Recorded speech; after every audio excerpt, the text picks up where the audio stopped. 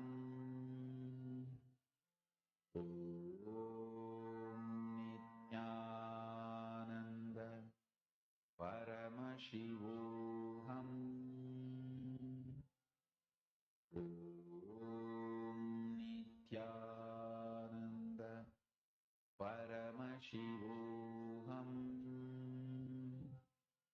Om Nityananda Paramashivoham Om Nityananda Paramashivoham Om Nityananda Paramashivoham Om Nityananda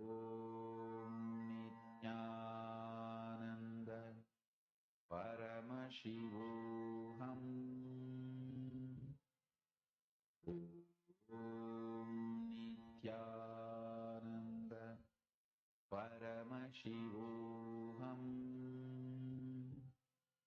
Om Nityananda Paramashivoham Om Nityananda Paramashivoham Om Nityananda Paramashivoham Om Nityananda Paramashivoham Om Nityananda Paramashivoham Om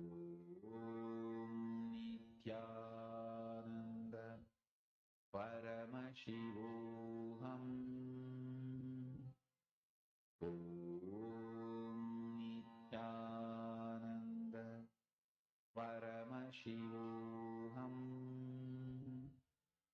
Om Nityananda Paramashivoham Om Nityananda Paramashivoham Om Nityananda Paramashivoham Mahamahavagya, spiritual lullaby for samadhi, and Suprabhatam, wake up call, wake up song for Paramashiva. This Mahamahavagya is spiritual lullaby for you to fall into samadhi. Suprabhatam, wake up song for Paramashiva to wake up in you. Just remember this one powerful cognition. This Mahamahavagya puts me in samadhi. This is spiritual lullaby for samadhi. And Suprabhatam, wake up song for Paramashiva in me. For Paramashiva to manifest.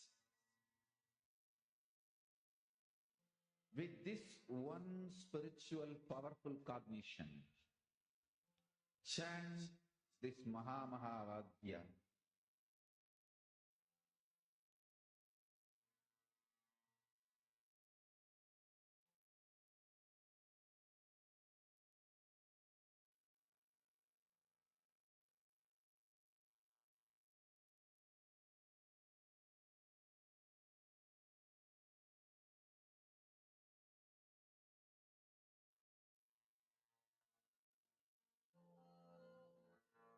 Mahamahavagya, spiritual lullaby for samadhi, and Suprabhatam, wake up call, wake up song for Paramashiva. For Paramashiva to manifest. With this one spiritual powerful cognition, chant